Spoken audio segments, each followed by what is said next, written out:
Stars of the Night, The Courageous Children of the Czech Kindertransport by Caren, Stelson, illustration by Selina, Alko.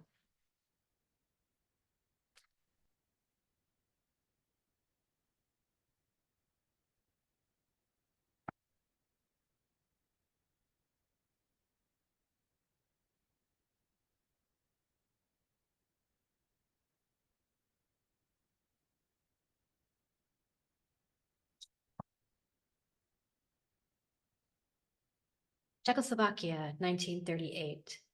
When we were 7 or 8 or 9 or 10, our home was the old city of Prague. In the summer, when the sun lit up the sky, our mothers brought us to the city parks. We counted the boats on the river and had picnics of dark bread with cheese and slices of our mother's sweet honey cake. In the winter, we skated on the rivers until the first stars appeared. Then we walked hand in hand with our fathers to the coffee houses. Our fathers sipped from steaming cups. We slurped hot cocoa and buried our noses in whipped cream.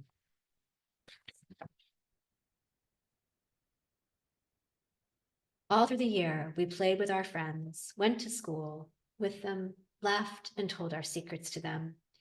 We were Jewish. They were often not. It didn't matter to us. When we were 7 or 8 or 9 or 10, Prague was everyone's peaceful home until it wasn't. In November, something happened, but we didn't understand what it was. Tent camps grew outside our city, filled with people our parents called refugees. The children appeared in the streets, cold, hungry, without shoes. They looked lost, afraid. What had happened to them? We began to understand.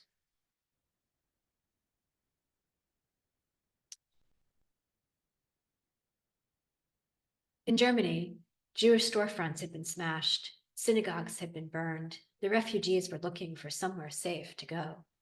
As we walked home from school, older boys glared at us, their fists raised. One of them pointed and sneered, "Hey, Jew."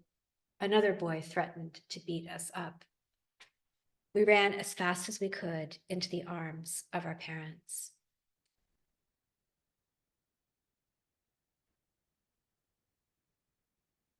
Our mothers and fathers shuddered. Their faces were full of dread. Our mothers were too worried to answer our questions. Our fathers were too busy writing letters to explain. One morning, our fathers sat with our mothers at the kitchen table. "It is decided. We will meet the man. He will make the arrangements." Tears welled in their eyes. Our parents left for a hotel with folders full of papers, drawings we had made, photos of us. What man were they meeting in our city of Prague? What arrangements were they making? We did not know.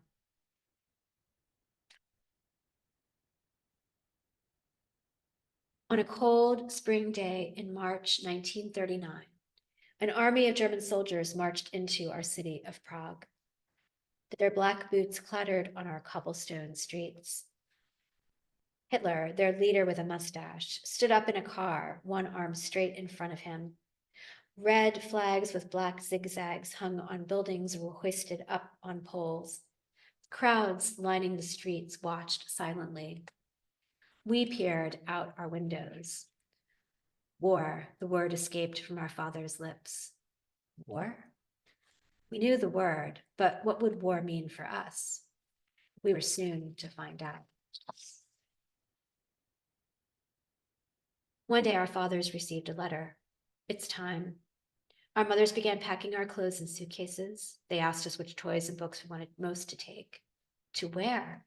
To England, my darlings. Our mothers trembled as they folded our warmest sweaters, our favorite dresses. They slipped in family photos, a teddy bear, writing paper, a diary. "You are taking a holiday to England. Aren't you coming?" "No, my loves, but good people will be there to take care of you." Our mothers wrapped their arms around us. We smelled their perfume, the scent of their hair. Then our mothers whispered words we would never forget. "There'll be times when you'll feel lonely and homesick. Let the stars of the night and the sun of the day be the messenger of our thoughts and love."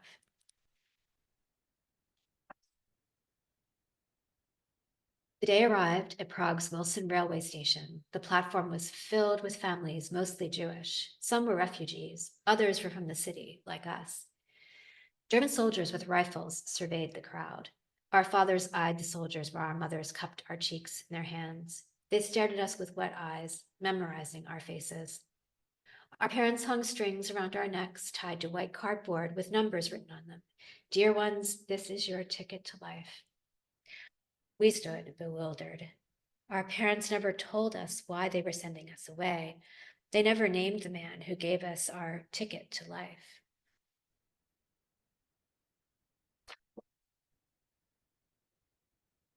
A train engine chugged into the station and squealed to a stop.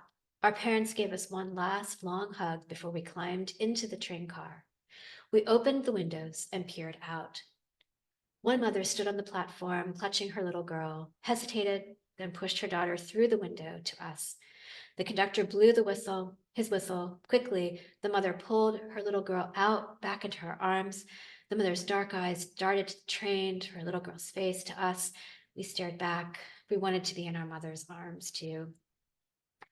A final whistle blew, the engine huffed, the train wheels began to turn. The mother hugged her little girl one last time, then ran crying, pushing her daughter headfirst through the window into our small laps and arms.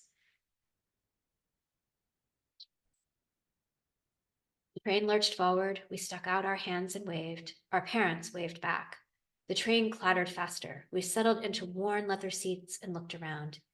The entire train car was filled with children. It didn't matter where we were from. We were all refugees now.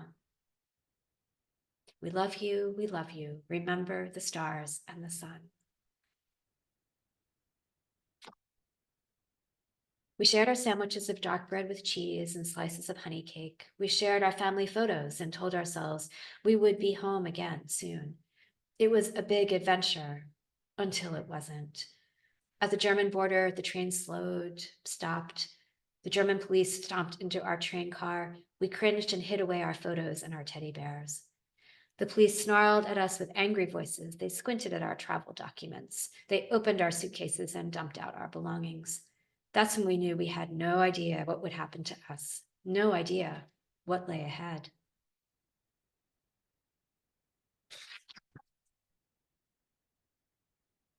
Our train rattled through the heart of Germany, all the way to the Netherlands. When we reached the English Channel, we stepped out and climbed into a big boat. As the waves rocked us, we whispered to the stars of the night. We called to the sun of the day. We pictured our parents' faces and swallowed the lumps in our throats. After another train ride, we finally arrived at London's Liverpool Street Station. Strangers with open arms ran to greet us. They peered at the cardboard numbers around our neck. They matched our faces with photos in their hands. These strangers, our new foster moms and dads, spoke English words we could not understand. None of us knew that a man in London had asked these families to take care of us as if we were their own. Our foster families opened their homes to us. They fed us crispy fish and chips with mushy peas and wet, pillowy white bread. By the sun of the day, we thanked these strangers, but at night, we whispered to the stars how we missed dark bread, hot cocoa, and our mother's sweet honey cake. Weeks passed, months, a year. We went to school, made friends, learned English. We huddled around the radio and listened to the news. War had broken out, as our fathers had feared.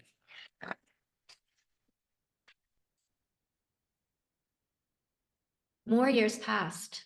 Cities were bombed, and Prague, our parks, our coffee houses, our homes. We watched newsreels of people wearing yellow stars sewn into their shabby coats. German soldiers shoved these people into train cars made for cattle, trains that were traveling to terrible places. We prayed to the stars of the night and the sun of the day that these people were not our parents. Weren't our parents still safe at home in our old city of Prague? And then the war ended. When we were 17 or 18 or older, we traveled back to Prague. We searched long lists looking for our parents' names. We begged people in the parks. Have you seen our mothers? We visited coffee houses. Do you know where our fathers are?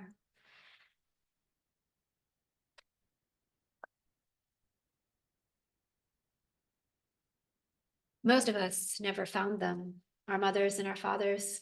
It was then that we understood the worst had happened. Our parents had been sent to those terrible places. No one had saved our parents. But who was the man who saved us? 50 years passed. We grew up, we made new homes, we started new jobs, we found hope and courage. We had children, we had grandchildren. We whispered to the stars of the night and the sun of the day our gratitude for being alive. Still, we did not know the name of the man who saved us until one day.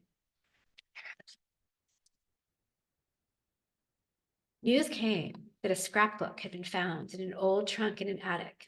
Inside the scrapbook were photos of children. Their drawings, passports, legal stamps, letters, a plan of escape, and names listed in rows. Our photos were pasted in that scrapbook. Our names were on the lists. The name of the man who made the list was in the scrapbook too. Who was this man? After all these years, we wanted to know. One day, we were invited to meet him. He was an elderly man wearing an ordinary suit, looking with kind eyes through ordinary glasses. But he was no ordinary man. His name was Nicholas Winton. He was the man in Prague. He was the man in London. He was the man who wanted to save children. Nicholas Winton was the man who wanted to save us. He saved 669 of us. We will forever whisper our thanks to him. By saving us as children, Nicholas Winton saved our children, our grandchildren, and all the children to come.